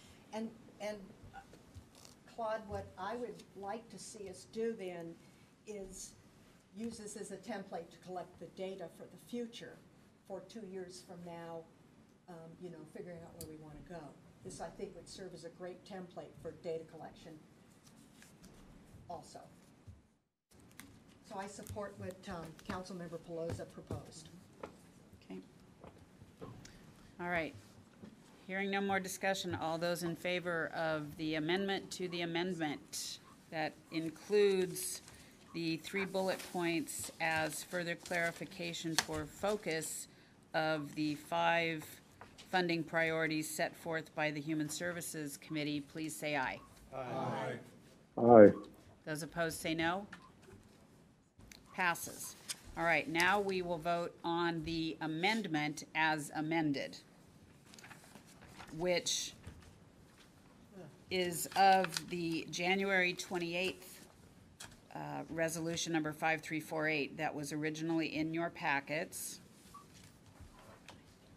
Okay, that includes the amendment that was just made on January 31st, the one that was in your original council packet, that adds section 2 as was just amended. Or, no. The amendment. We're now voting on the amendment which has now been amended to essentially take the resolution from January 31st and add a new section 2 that adds the language for clarification. Okay, but that wasn't the original amendment. That's correct, but it's been amended, so we're now Okay. dealing with this. We can only amend, we can only do this 2 amendments, so we're now dealing with essentially Bill Pelosi's proposal. Okay. It's got to, we have to have, and it may sound a little bit funny, and I know it does, but we have to have a separate vote for each amendment. All right, so the amendment that was originally made was to accept the revised resolution number 5348. But that was the original amendment, and then the revision to that was to move it back to the January 31st version. Correct. Okay. Right. So what is being voted on now? This is still the second, this is still an amendment. It's actually back to the first amendment as amended, so that it would include the January 31st language with a new section 2 that identifies the bulleted items that were in the February 1st okay. provision So with just Bill's language. so you're clear, you are not voting on the February 1st revision. You are voting on the revised January 31st in there. Councilmember Wales. You're not aware of what you voted on? Okay. Could I? Please. Okay, and I know it sounds like we're doing a lot of extra voting, but for every amendment, there needs to be a separate vote. The original motion was for the original resolution, January 31st version. The amending motion substituted in total the February 1st version.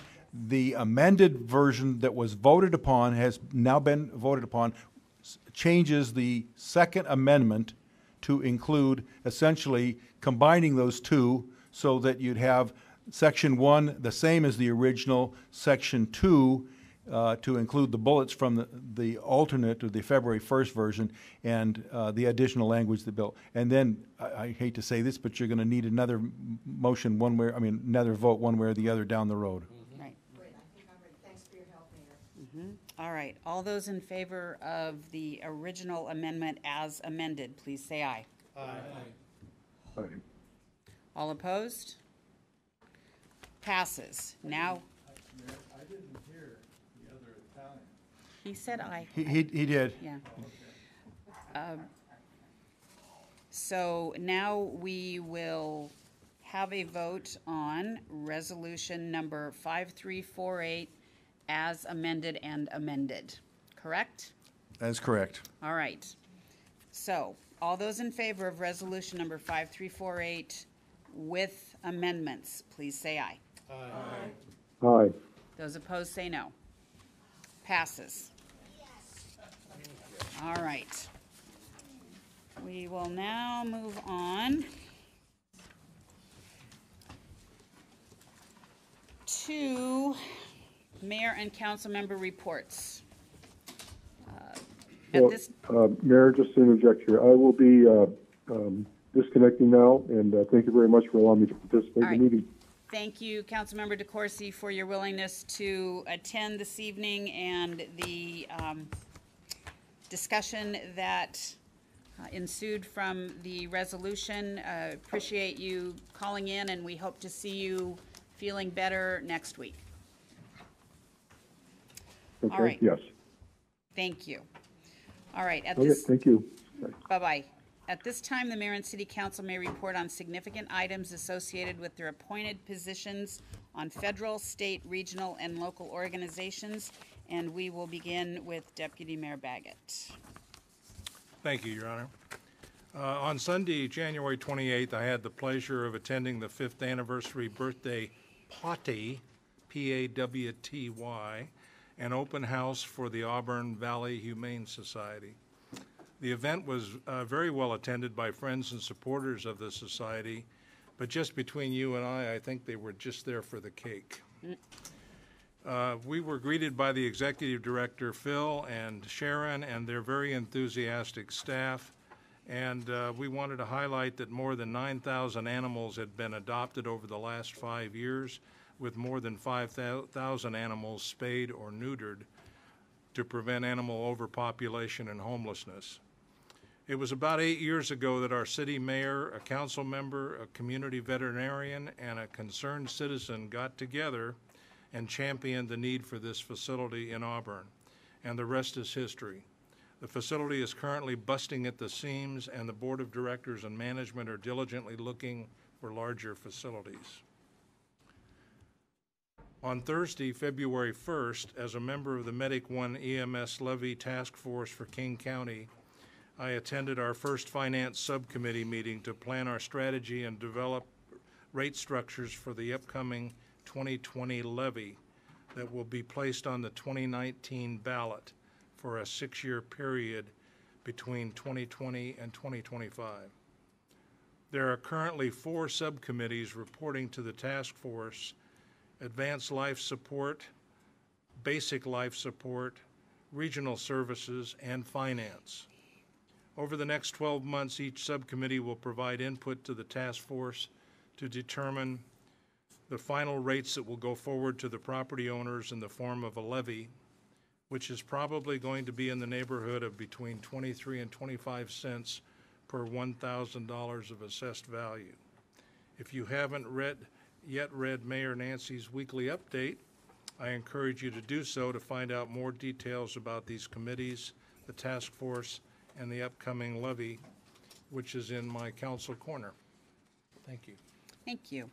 Councilmember Trout-Manuel. Due to the time, I don't have a report. Okay. Councilmember Brown.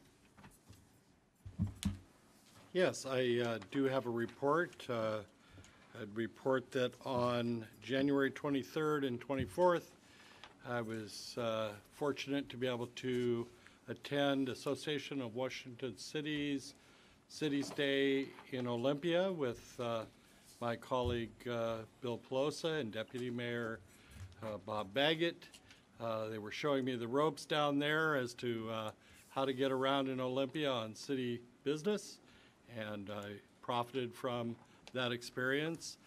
Mayor Nancy Backus and I were able to also meet with folks pertaining to a capital budget project that I hopefully is going to work out to the benefit of our city and provide some housing that is in the future. On January 31st, I attended a Sound Cities Association newly elected council members orientation at Puget Sound Regional Council, and Mayor Nancy Backus was there providing leadership for Sound Cities and had some good words for all of us newbies, and we're looking forward to growing in this position with the kind of advice and help that I'm getting from my fellow council members and Mayor Nancy Backus, as well as those two worthy organizations, Association of Washington Cities and Sound Cities Association. That concludes my report. Thank you. Councilmember Holman. No report, Your Honor. Thank you. Councilmember Pelosa. Thank you, guys. Thank you, John. I yield my time. No, you don't. I think so. Okay, here we go, real quick. King County Water Pollution Abatement Advisory Committee, which I sit on. The Wastewater Treatment Division 2019-2020 rate study is underway with a deadline of 30 June this year. The West Point Waste, and I've talked about this before, the West Point Wastewater Treatment Plant over in the Magnolia, Seattle district on the water is fully operational since the winter flooding of the facility last February. The majority of $26 million in repair costs will be covered by insurance. That's a good deal. Water Resource Inventory Area Number 9 Management Committee, I sit on that committee. Former employee unemployment claim, if you remember I mentioned that a few months ago. It was approved by Washington State Unemployment Policy for a $17,000 final reduced settlement. The claim was $20,000. There are, now this is just heads up what I'm about to say. There are discussions underway between RIA 9 and Draft Environmental Impact Statement, EIS, proposed by Hatchery and Generic Management Plans and the RIA 9 2005 Salmon Habitat Plan, which was federally approved for the Duwamish River Basin. On 8 February, a couple days from now, a RIA 9 Watershed Ecosystem Forum meeting, which I'll be attending, of its member cities and partner entities to discuss the EIS and the RIA 9 differences for salmon species recovery. It's a big deal, and there's pushback on both sides. So this is an important meeting. Now, here's a good one. Auburn International Farmers Market, temporary move. And you all received memorandums, but this is for those that don't know. The market will be moving this 2018 season to Lesko Park from the Sound Transit Station Plaza in downtown Auburn. Business has decreased in both customer and vendor base the past 2 years. We feel the move to the park area will provide a more central location for customer and vehicle traffic near the library and adjacent to Auburn Way South. The market will still operate on Sundays, 10 a.m. to 3 p.m., June through September. Now you guys are getting a bonus.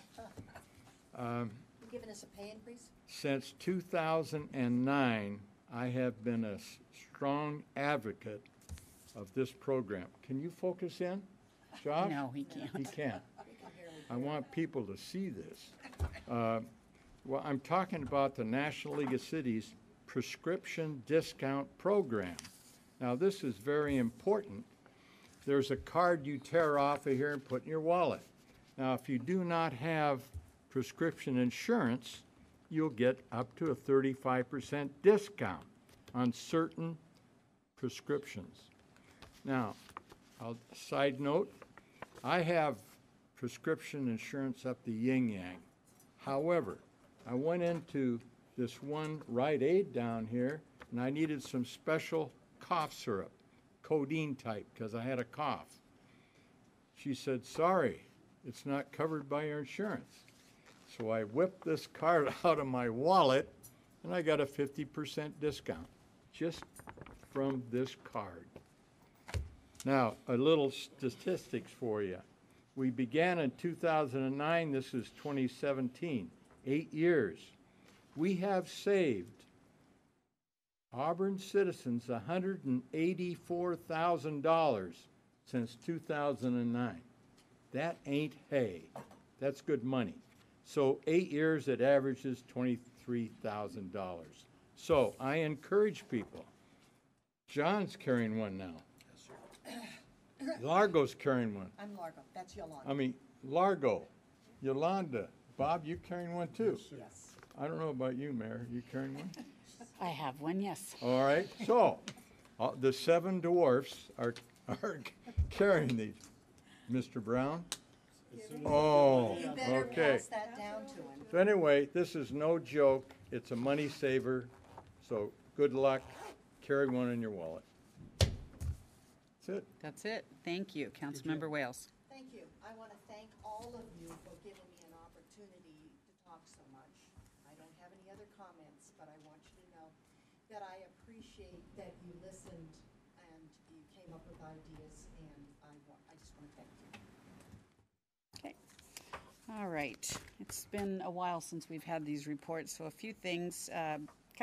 Deputy Mayor Baggett, Councilmember Pelosa, and Councilmember Brown and I were all on Martin Luther King Jr. Day. We were at the Boeing facility here in Auburn to celebrate the grand opening of their Boeing Ops Readiness, which is a beautiful new facility, the first new building in Auburn at the Boeing site in over 25 years, and this is for job readiness training. It's a beautiful facility. The bottom floor is basically a factory floor, and the top floor are training classrooms, and Boeing should be very proud of that facility, and I believe the message that that sends to our community and to Boeing employees is that the Boeing company is dedicated to family wage sustainable jobs in our community. And the irony, I guess, if you will, is that all of us that attended that day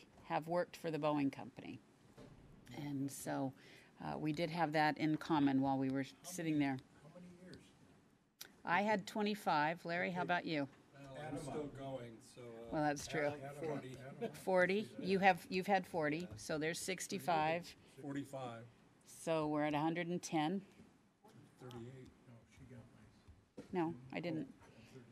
So 148 years amongst the 4 of us, and going. I was in finance when I was. So the Boeing company has been a great partner for the city, and we look for additional partnership opportunities, and the fact that they are going to be breaking ground in the next couple of months for another new building on that site. I believe it's a medical facility. So some good things going on there. On Wednesday, January 17th, along with several of our police from our police department, we attended Deputy McCartney, Pierce County Deputy McCartney's funeral service at Pacific Lutheran University.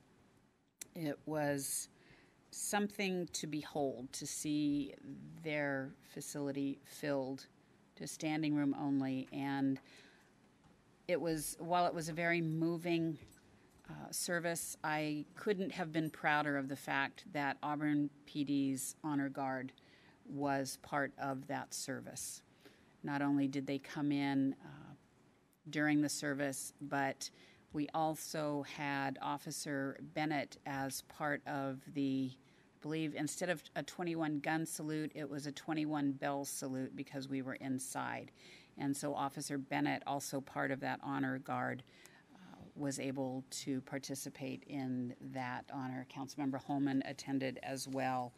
And I hope not to ever have to attend another one of those types of services, but and that's right. And our motorcycle officers also escorted the casket as it made its way out of Pacific Lutheran University. And so just very, very proud of our police department and their presence within our region.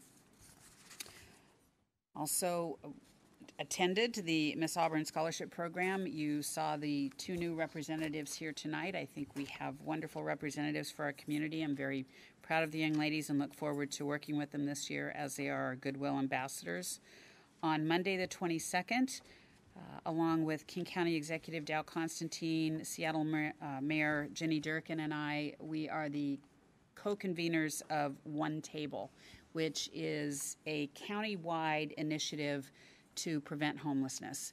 I will tell you that it's a similar structure to the task force we had on homelessness about 3 years ago, to where it brings together not just the service providers, business owners, and philanthropic organizations, elected officials, to try and work together on the prevention. And there will be focus areas. The area that I will be focusing on is behavioral health. There's also affordable housing and job readiness as some of the subgroups that will be meeting. So I'm looking forward. This is not going to be a long-term initiative. It is intended to bring together all of those minds and come up with some solutions and some perhaps funding opportunities. The question was raised that day during the press conference, does this mean there's going to be another new tax? And my goal is to ensure that we are utilizing the funds that are currently available to the best of our ability, and that we are efficient and effective in how we fund organizations. Not dissimilar from the conversation that took place up here this evening, it's to ensure that the hard-earned tax dollars of our citizens are utilized appropriately. On the 25th, along with Chief Lee, on the 26th, along with Chief Lee, we met with King County Prosecutor Dan Satterberg and some of the mayors and chiefs from surrounding cities to talk about LEAD, which is a diversion program that would allow officers the ability to not arrest someone who they believe is worthy of going through this diversion program, to try and find assistance for them. They are definitely held accountable throughout this entire process, but perhaps to keep them out of incarceration. And so we did have some initial interest. If it goes any further, we will certainly bring back information to council for a presentation, but it was very interesting. Seattle has had a good deal of success with it. In fact, some of their officers are wholeheartedly supportive of this. In fact, some of their longest tenured officers are very supportive of this, to move away from the incarceration model. Last Tuesday, the 30th, we had our quarterly meeting with the Master Builders Association, and that's where some of the developers, the builders in our area, come together with our planning and public works teams to identify areas of mutual interest and how the City of Auburn can better assist affordable and accessible housing within our region. We have long been applauded for the work that we do to try and make the process easy for builders in our area, and we will continue to do that. Earlier that morning, we had the 2018 Manufacturers Forum that was held at our Community and Events Center, and Lieutenant Governor Cyrus Habib was the keynote speaker. And it brought together, several of our council members were there, in fact. It brought together some speakers to talk about the current state. Jack Meehan from the Auburn Boeing facility was there to talk about what Boeing is doing, and also Lou Kelleher from the Auburn School District to talk about what the opportunities are within the school district, and Dr. Cleland from the University of Washington to talk about opportunities for research grants for manufacturers, and there was a great deal of interest in that. Some of our businesses were not aware of the opportunities that they can avail themselves of. And on Friday the 2nd, the Regional Transportation System Initiative, we had our second meeting. As most of you will recall, last week at the study session, I was asking for feedback to provide during this meeting, and as you can probably guess, the responses from all 39 of the cities within King County were varied greatly. And so we will continue those discussions to help identify if we want to work regionally on county and city roads of significance, that network, to be able to find funding. That funding need, the gap is roughly $17 billion and will continue to grow. So there was a great deal of conversation about there is no appetite for additional taxes right now, so what revenue sources would be available to fund this, and there was agreement that the state needs to be part of the solution. So we will continue with that. I will bring forward any information that we have and ask for your input so I can provide that on behalf of the city. Welcome to LA Fitness. We did a ribbon cutting Saturday morning for LA Fitness, new to our area down off of 15th. And also a PJ party at River Mobile Home Park Saturday morning with Deputy Mayor Baggett and many of the residents there. It was a delicious meal. You looked mighty dapper in your PJs and hat. I had hair. Yes, you did. Mr. City Attorney, do we have any need for an executive or closed session? No, we do not, Your Honor. All right, we are adjourned. Thank you.